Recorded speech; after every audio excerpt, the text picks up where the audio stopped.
Amar is here.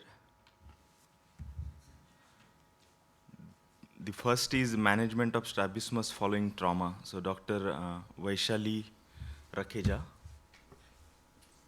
She is not around? Okay. Then the next paper was unilateral versus bilateral strabismus surgery in intermittent exotropia with lateral incomitance.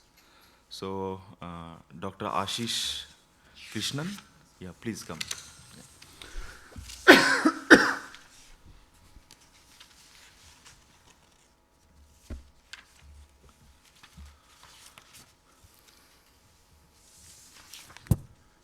Good morning, everyone. The topic of my presentation is unilateral versus bilateral strabismus surgery in intermittent exotropia with lateral incomitance.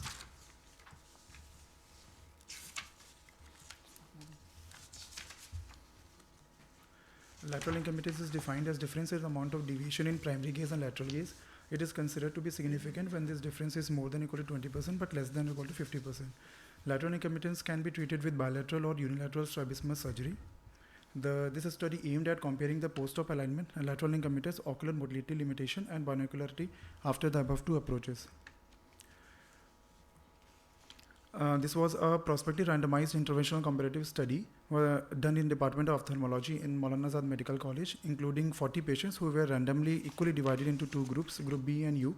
B included who underwent bilateral asymmetric LR recession, while Group U underwent unilateral RNR surgery. Inclusion criteria: the patients more than 7 years of age with intermittent exotropia with equal vision in both the eyes with amount of deviation between 15 to 35 prism diopters were included in the study. The primary outcome was assessed at 24 weeks, that is at 6 months, in the form of changes in lateral incomitance in each group and comparison of change in lateral incomitance in between the two groups. The mean pre-op deviation for distance was 28.75 prism diopters in a bilateral group, while in 29.25 prism diopters in unilateral group. The mean pre-op lateral incomitance in group B and U were 8.3 prism diopters and 8.9 prism diopters respectively. The mean post-operative lateral incomitance in group B was 2.8 prism diopters, while in group U was 3.7 prism diopters.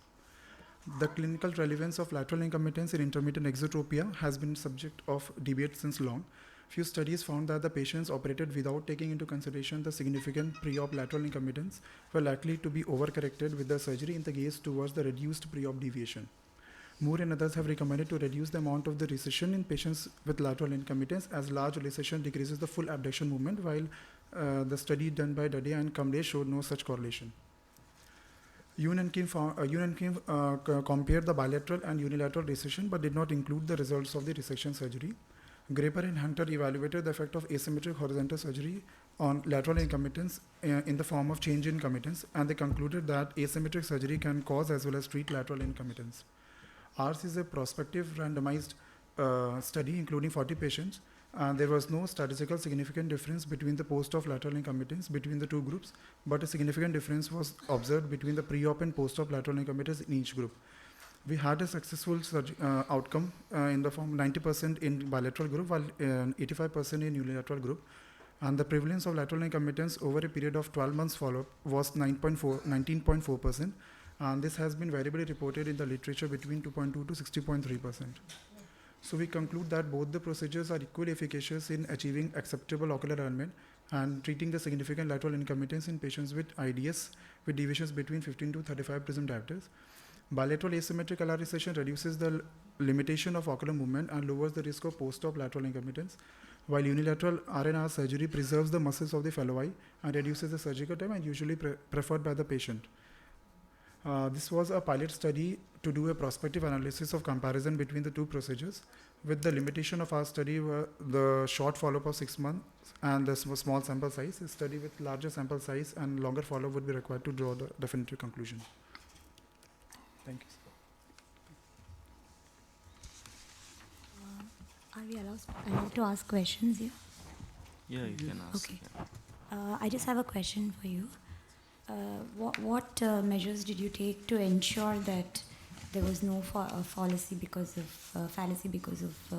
the position of the prisms? Ma'am, actually the study which was done by Arnoldi et al, they concluded that if you keep the prisms in the adducting eye while measuring the lateral incomitance over the adducting eye, then the fallacy would be reduced. But it has not been reported anywhere that how to measure it.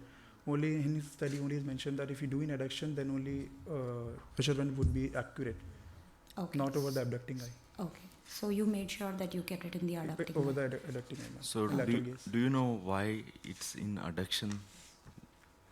Why Uh, it's in adduction? Sir, actually, I tried to find out in the literature, but in that we could not find the reason why it was placed. Okay. Anyway, I'll just tell you that most of the time what happens, these intermittent XT, if they're long standing, so their lateral rectus is usually on table tight. And that's how Okay. usually they do have even the adduction limitation of like -1/2 or 1 sometime. Yes. So in fact, that decision of how much to do like BLR versus R&R depends upon on table how the LR is, the tightness. Right, so that would also change the dose. Okay, sir. Okay, thank you. Thank you. Thank you so much, Yeah. sir. So, does the first presenter is around, Dr. Vaishali Rakheja? Okay, if not, then we'll move to the third to find out whether early or late surgical intervention is more effective in intermittent exotropia. So, the chief and presenting author is Dr. Akanksha Raghuvanshi. She's not around. Let's move on to the fourth. Comparison of conventional versus inverse occlusion in amblyopia with eccentric fixation. So over to Dr. Vaishali Tomar. Yeah.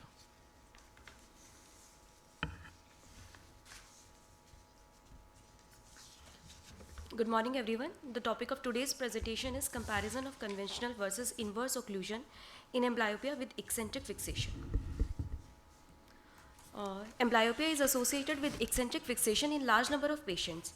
Occlusion of the sound eye is contraindicated in amblyopes with eccentric fixation. Treatment after the closure of the critical period has dramatically low therapy efficacy, requiring extensive occlusion of the non-amblyopic eye to produce only a modest improvement of the visual acuity. So this prompts the question, what is stopping the amblyopic eye from working under the normal binocular viewing? Occlusion of the fixing eye must be in some way disrupting what is normally preventing the amblyopic eye from working when both eyes are open. And the eye which is patched becomes stronger in its contribution to the binocular vision. That is, eye balance is shifted in the favor of the previously patched eye. There are limited studies regarding the conventional occlusion versus inverse occlusion in the treatment of amblyopia, especially adult patients with eccentric fixation, so the study was conducted.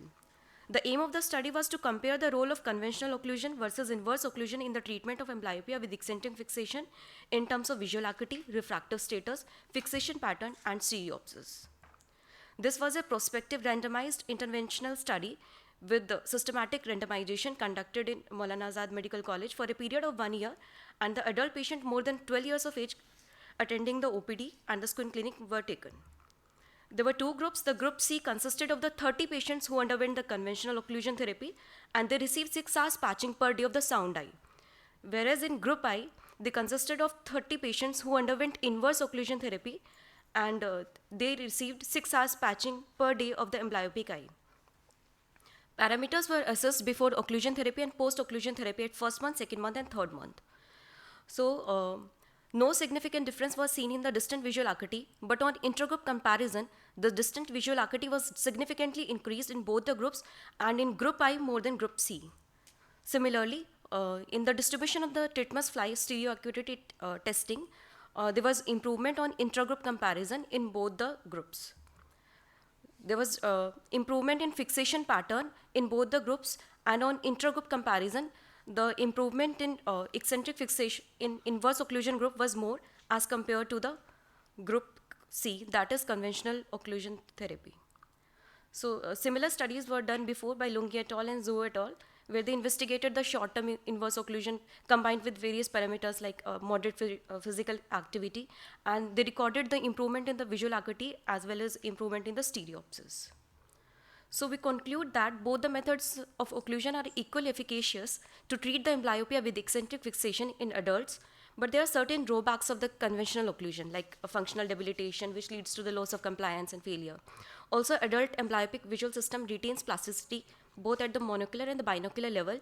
With inverse occlusion, there is increased improvement in the fixation pattern with prevention of anomalous fixation. So I would recommend the method of inverse occlusion in adult amblyopic patients, since it is more compliant. Also, this was a pilot study to do the prospective analysis, and a study with a larger sample size and the longer follow-up would be required to draw a definitive conclusion. Thank you. I think it's a very good attempt, but looking at your presentation, I couldn't get like what type of amblyope you tried to treat it, whether they are anisometrope or whether they are like strabismic amblyopia. So that categorization is not coming out of your presentation. And yes, obviously, I mean it's kind of novel method like occlusion of inverse occlusion, and adult patient they would have more cooperation. So that's the plus points of this particular study. But I think those group, other than the type of intervention, what were the, the indication for those intervention? Like amblyopia is a very vague term. And then the conclusion like amblyopia, so it's quite kind of a gross interpretation to call it amblyopia. So if you see most of the amblyopia treatment trials, they have age categorized, which is fine with this, like more than 12 years, but then the types of amblyopia also should be categorized. Obviously, your data might be having that, but that you should have presented it here. Thank you. Thank you, sir.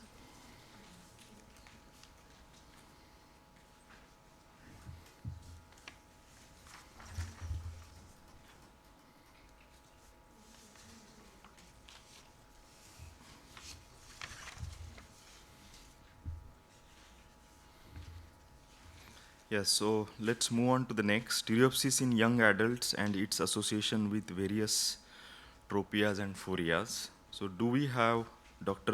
Ankita Kulkarni? Yes, please. Yeah.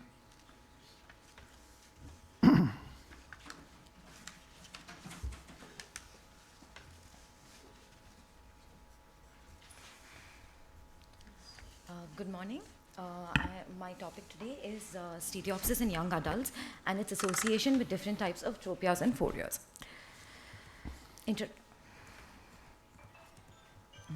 Introduction. Strabismus is one of the major known risk factors for amblyopia.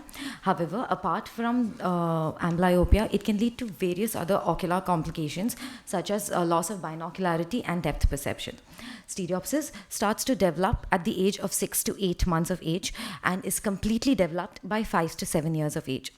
Stereopsis is a major defect seen in most patients with different kinds of tropias and phorias.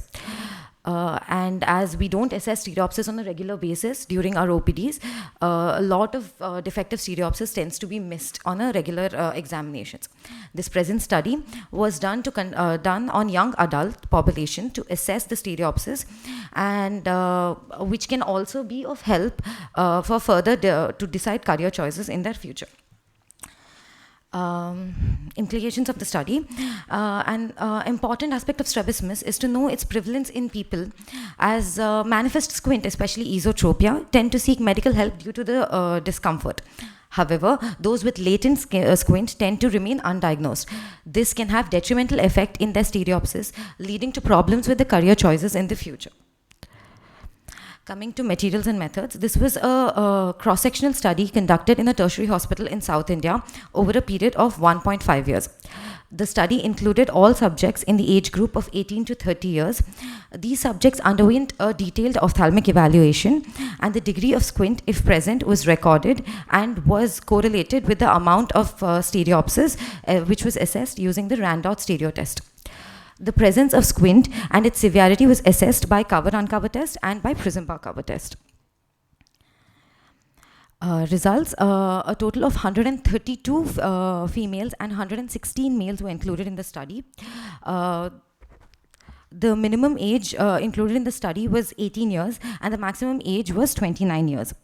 Amongst these patients, 40.3% of the patients were found to have exophoria, whereas 27% of the patients were found to have esophoria, and we had 15% of the patients without any prevalence of any strabismus. On cover-uncover test, as we can see, there is statistically significant relationship between esophoria and exotropia and stereopsis. Patients with esophoria and exotropia were found to have a more defective stereopsis as compared to the other groups. In this, we also compared the severity of stereopsis, and patients with stereopsis 10 to 20 PD or greater were found to have a defective stereopsis for 20 to 20 PD or greater for distance were found to have a defective stereopsis, whereas there was no statistically significant difference between the amount of stereopsis for near, amount of squint for near and the stereopsis. Discussion. As stated in the study conducted by Hashemi et al., 1 out of every 10 adult had some or the other type of phoria. In our study, we found a majority of the subjects had some degree of phoria present. However, greater number of who had an altered stereopsis. This goes to show that people who have latent squint can also have a defective stereopsis. This further highlights the importance of having stereopsis to be measured in a daily OPD basis. A few professions such as surgeons, specifically microsurgeons, pilots, goldsmiths, all of these professions require an excellent stereopsis. However, people with defective stereopsis, especially in these branches, tend to have difficulties in their workplace and find it difficult to cope with the lack of skill. This can have a detrimental effect on the people and can also lead to multiple job changes and can affect their social status. However, upon timely and correct diagnosis of stereopsis, the stereopsis can be improved with the help of perceptual learning, as it's stated by Jean Ding et al. In his study. Conclusion: despite marked advances in ophthalmology and clinical screening methods in the past 2 decades, strabismus is still a major risk factor for amblyopia in students. In addition to the loss of binocularity and depth perception, strabismus has a negative impact on quality of life and individual aspects of life because of its cosmetic consequences. Stereopsis should be included as a part of the routine ophthalmic examinations, as many of times a defective stereopsis or a latent squint is missed and can lead to significant discomfort for people at workplace and in some of the regular day-to-day activities. Thank you. Yes, So there are other ways. Do you think lack of stereopsis really affects day-to-day activities? How many people with strabismus would really come to you with a complaint of not being able to perform some activity because of lack of stereopsis? Ma'am, actually we conducted this study amongst our interns and our co-PGs, ma'am, and we also found that the people with a reduced stereopsis were finding it difficult especially ENT and ophthalmic surgeons, ma'am. They were finding it significantly difficult in their... So your study population was... No, ma'am. It was conducted mainly amongst us surgeons, ma'am. Oh, and we found that the surgeons were finding it difficult to catch up with the steps of our surgery. Definitely for surgeons, yes, that would be a case. But I thought you were. Yes, ma'am. And there was another study conducted in Turkey, ma'am, in 2022, which suggested that a lot of people with latent squint had problems in their workplaces, ma'am, and those included mostly pilots and Air Force officers who were finding it difficult because of the defective stereopsis. yeah, I mean, Ma'am, in the pilot initial testing, ma'am, we don't actually test for stereopsis as regularly, ma'am, especially for commercial pilots for joining the job. They don't test the stereopsis. They are tested for, Air Force people are tested for stereopsis, ma'am. But pilots' regular examination does not include detailed stereopsis testing. see, when I look at this particular study, I mean, there is nothing new in this, okay? The data which you have shown, the way of statistical representation, like mean and standard deviation plus minus, the two extreme values, that could have been even more robust. Third thing is, as you said, that is not coming up. What are the representative samples, like pilot or doctors? And then the study gives the impression that like we should go ahead first with stereopsis and then look for phorias or tropias. But it's other way around, right? When we do a examination, a systematic examination, we by default do every patient cover and uncover test. Right, so it's the other way of telling like stereopsis is more important than, you know, the doing cover test and then I detecting think her point was it should be used as a screening tool which can be used by anybody, anybody. but an expert examination will require an expert. Yeah, so that has to Yes. come out into your, you know, Shortage take-home of messages and all. experts, so- Yeah, and then you should also, Ma'am? Stereopsis. yeah. And you didn't have an There's a intermittent questionnaires. exotropia? There was no intermittent exotropia. Ma'am, because only- it was a cross-sectional study, ma'am, so at the time of presentation, there was nobody, I mean, no person in my sample who presented, who had With a complaint, intermittent exotropia. who had a complaint of intermittent That's exotropia. That is surprising. quite surprising. Yeah. That's very surprising. Anyway, that's good. Thank you. Thank you, sir. So let's move on to the next presentation. Impact of strabismus surgery on quality of life in non-diplopic adults. A prospective study, Dr. Janani Muralikrishnan. I think she is not around. So the next presentation is review of 13 years of paralytic strabismus in tertiary eye care center. Dr. Diksha Thorat. Then the next one is recession and Y splitting of the LR muscle, half tendon SR transposition in patients with exo-DRS. Dr. Amit Kumar.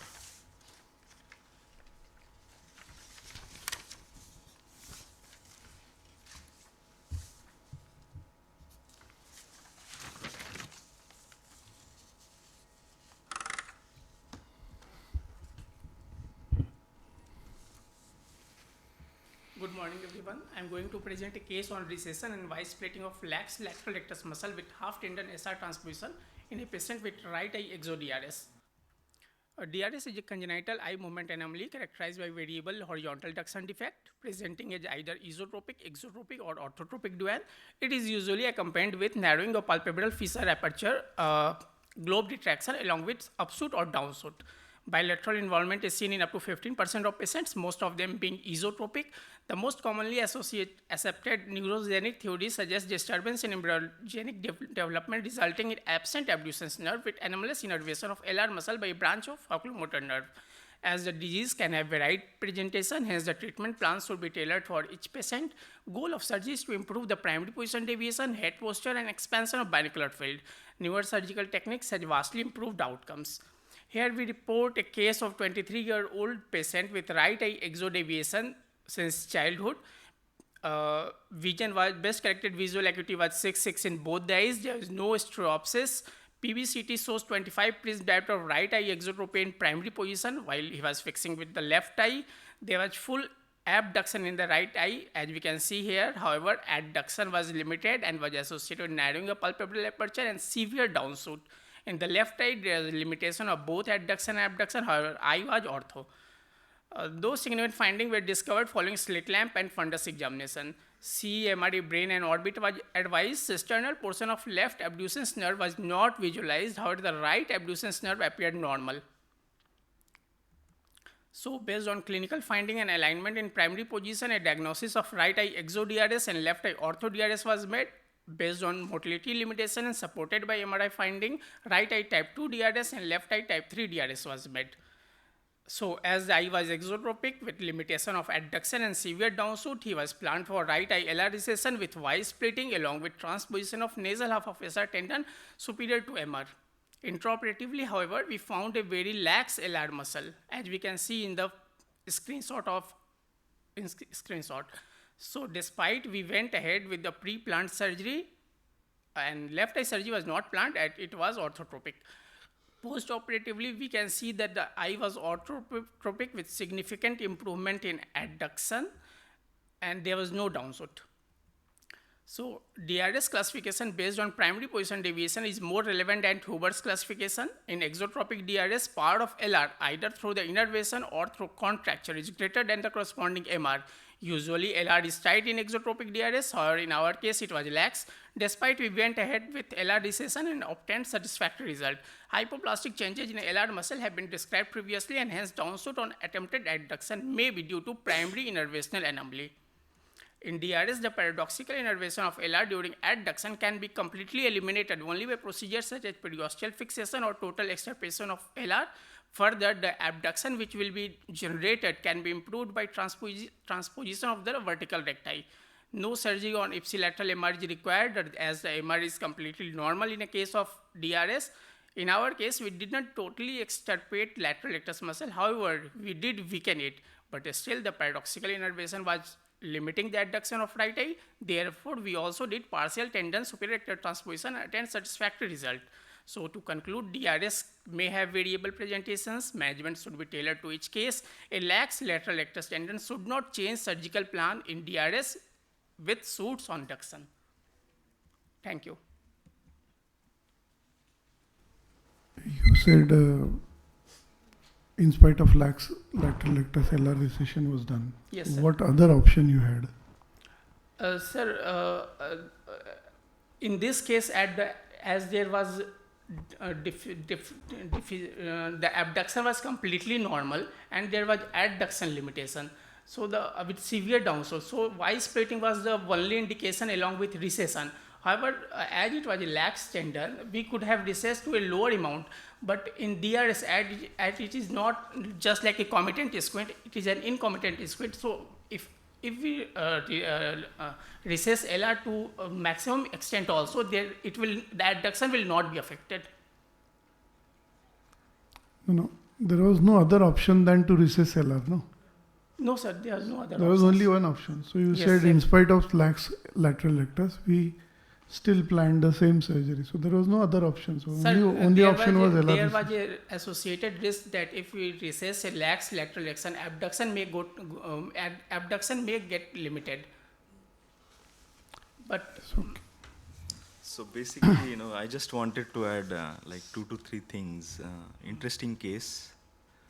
Number one is, you have to categorize like what type of upshoot or downshoot, whether it is a mechanical or innovational, right? So it's quite surprising, when you get like no tightness of LR, then your basic concept of splitting the lateral rectus is gone heavy, right? Because here I feel the downshoot is not because of the tight LR. It is an innovational. Yes, sir. Okay? So here there could have been an option of, doing superior oblique myectomy or superior oblique recession along with, depending upon how severe. So here it looks like grade 3, the downshoot. So you can always consider even doing inferior rectus recession, right? So I don't think this is a mechanical, the upshoot yes, sir, or FDT downshoot. was also not that tight, sir, which we So usually that's see why in the DRS. surgical plan itself is something, the doubtful, number one. Number two is, the exotropia, looking at the primary gaze and, the standard plus 9 gaze photographs, it doesn't look like 25.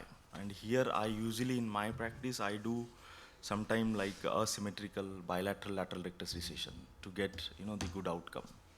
Otherwise, if you see, they behave like, the paralytic strabismus, and you would have a very obvious large, the secondary deviation, even if you give such a small dose as a recession to the LR.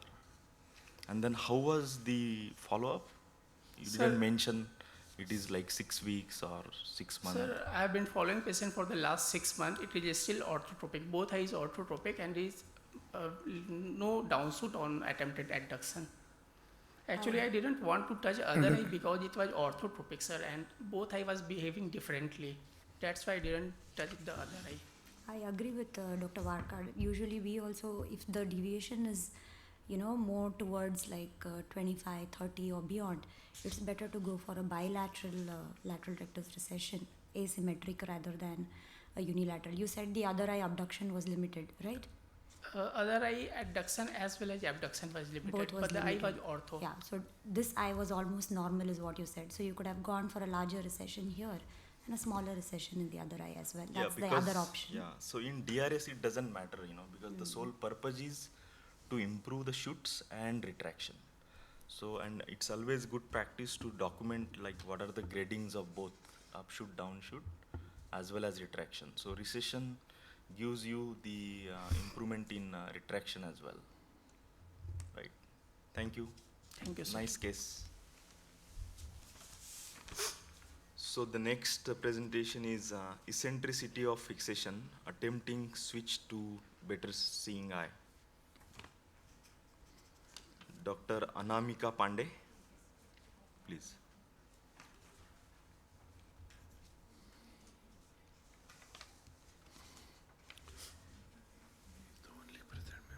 Yeah.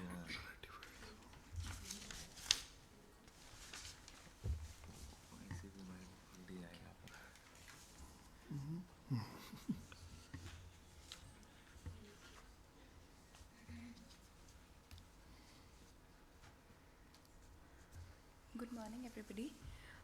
My topic is eccentricity of fixation, attempting switch to better seeing eye. Introduction: strabismus can be either latent or manifest. In latent squint, the tendency to squint is present, but kept in check by the fusion mechanisms of the eyes. Whenever fusion is interrupted or when it is weak, either due to illness or fatigue, the squint becomes manifest or apparent. Manifest squint is of two types, comitant and incomitant. Eccentric fixation is found in some cases of strabismus with deep amblyopia. When present, monoocular fixation of the amblyopic eye does not occur along the foveal visual axis, but is eccentric to it in a convergent, divergent, or vertical position depending on the type of squint. Case history: a 50 years old male patient presented to the ophthalmology OPD with the chief complaint of diminution of vision for right eye more than left eye since 5 years, which was gradual, progressive, and painless in nature. He had a history of spectacle usage since 20 years, which was last corrected 1 year back. History of left eye squint surgery was done in childhood, but esotropia persisted. History of multiple anti-VEGF injections given following diagnosis of choroidal neovascular membrane of right eye. Patient did not have any comorbidities. On examination, the vision for distant in the right eye was hand movement close to face, perception of light present, PR was accurate, and in the left eye, it was best corrected visual acuity was 636. Anterior segment was normal in the right eye. In the left eye, also it was normal. Hirschsprung's was 45-degree exotropia. Fundus examination in the right eye showed a tilted disc with inferior coloboma with a disciform scar, and in the left eye it showed a eccentric fixation. So this was a fundus photo of both eyes. A 9-case picture was taken of the patient which shows left eye esotropia. Patient was operated for strabismus, left eye marginal myotomy with lateral rectus plication with the aim of shifting the fixation to the now better seeing left eye and reducing his abnormal head posture. This was the post-operative 9-case picture of the patient. Discussion: with the appearance of an ocular deviation, there is suppression of the fovea of the deviated eye, and extrafoveal retinal cells can assume a spatial value in front, replacing the functional hierarchy of the fovea. Thus, the most serious sensory disturbance of strabismus arises eccentric fixation. It is a monoocular phenomena and is present in 30% of cases of strabismus with amblyopia. It is always accompanied by anomalous retinal correspondence. The study by Pretorius revealed that 80% of the long-term supercorrections in esotropia resulted from the hyperfunction of the oblique muscles, hyperopia greater than 4.0 spherical diopters, anisometropia, incurable amblyopia, and previous surgeries to correct strabismus. The most common functional benefits from strabismus surgery in the adult patient are restoration of binocular vision and elimination of diplopia and/or compensatory head posture. Conclusion: there are several functional benefits of strabismus surgery in the adult patient, including unexpected re-establishment of sensory fusion and expansion of the binocular visual field in patients with esotropia. The presence of strabismus has been found to have a profound effect on the psychological aspects of the adult patient's life and the perception of others who interact with the patient. Thank you. Slide showing surgery. Type of surgery. Marginal myotomy and So that picture I have.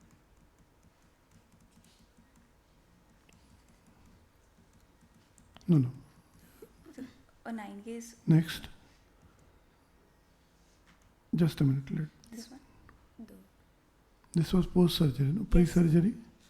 Sorry, sir. Pre-surgery, one slide back. Post-operative. Yeah. You so just show the pre- preoperative Yeah, photo. okay. Yes.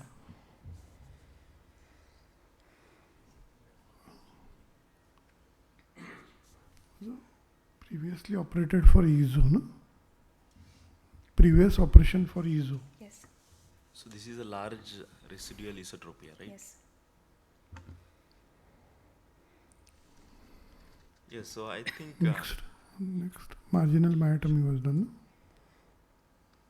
no? One slide back. Okay.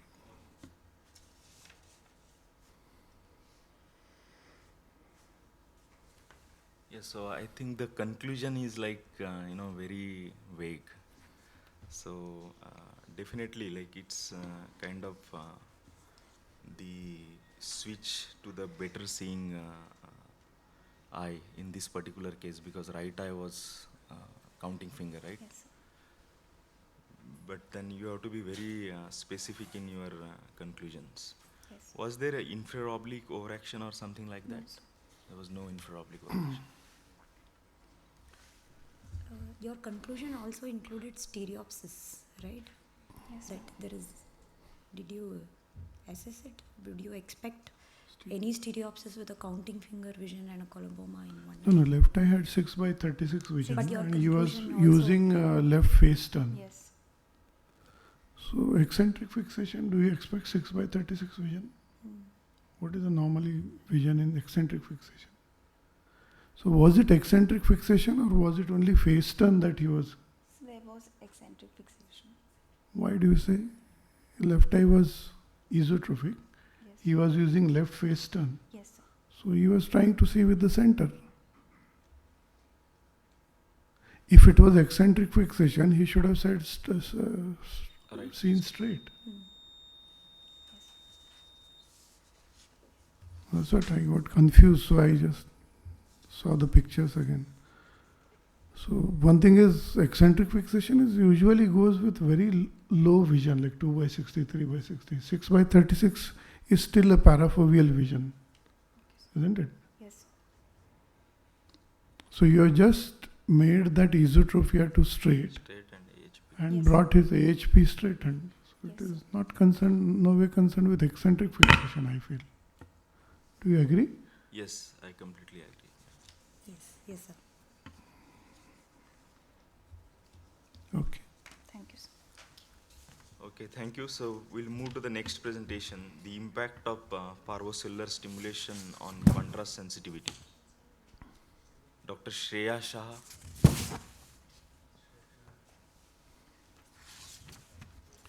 Anybody who is present who was called but later on reported? No. Like Dr. Vaishali Rakheja, then Dr. Akanksha, Janani Murali Krishnan. Dr. Janani and Dr. Diksha Thorat. Yes, nobody said. Yeah, what's the time?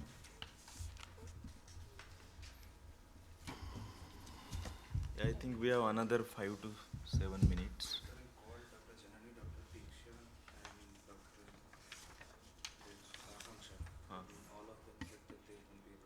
Okay.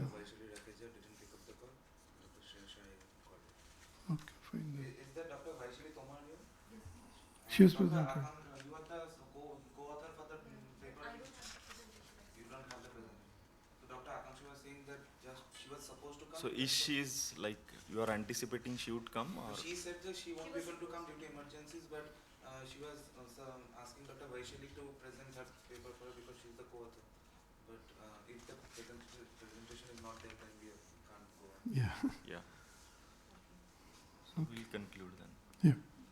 Yes, so thank you very much. It was quite interesting, and whoever has presented, it was quite interesting topics. So there was a lot of learning. So thank you very much and all the best. Thank you all. Thank you, Dr. V. Collected and given.